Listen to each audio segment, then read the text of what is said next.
大家平安，欢迎收听迦南之声，我是尤伯牧师。我们今天5月2号的在家会读，我们要来看上帝拯救了我们。经文是以赛亚书25章1到12节。我们先来看金句，在第9节，那时候人人要说，他的确是我们的上帝，我们一向信靠他，他拯救了我们，他是上主，我们一向信靠他，我们要欢喜快乐，因为他已经拯救了我们。经文分为3部分，第一部分是蒙恩得救的子民同声感谢主、赞美主奇妙的作为。第二段是在预言万军之耶和华如何在锡安山摆设宴席，赏赐给得胜者。第3段呢，是在描述等候主的人，他们必蒙恩哦，但是骄傲的人必败落。先知代表整个百姓，也是根据他个人经历来发出自己的声音，由衷的赞美上帝。他总共用3个因为来说明他为什么要赞美上帝的原因。第1节提到，因为上帝奇妙的作为，可证实他是信实的，他是真诚的。2到3节提到，因为他使外邦攻击他们的人倾覆，所以大家能够敬畏他、信靠他。4到5节又提到，因为他作为我们在暴风雨的避难所、炎热的阴凉地。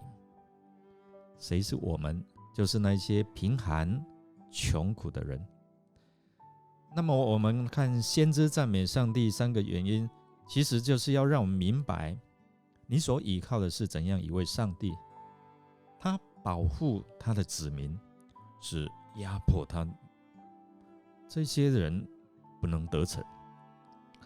先知宣告好消息，上帝要在锡安作王，还要为万民预备丰富的宴席。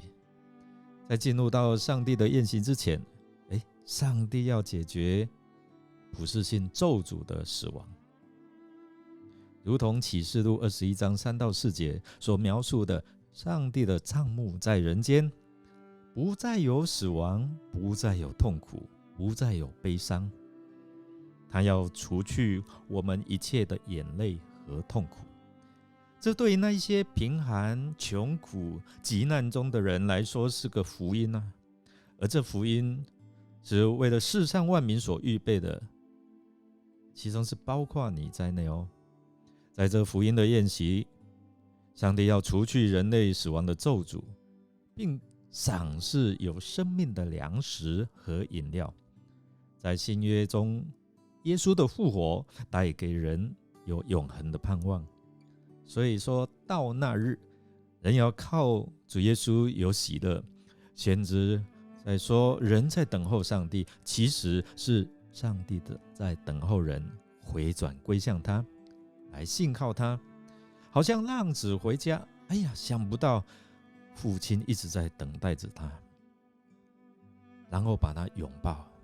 今天上帝也正等着你回到他的怀抱，享受永恒平安的盛宴。我们来默想，先知传达上帝的救恩是没有任何的限制，只要你相信，而且特别是强调是给全人类的普世性的。想想看，你的亲友当中还有谁还没有信主，还没有得着这个救恩呢？你有向他们传福音吗？如果还没有，把握住机会吧。让我们一起来祷告。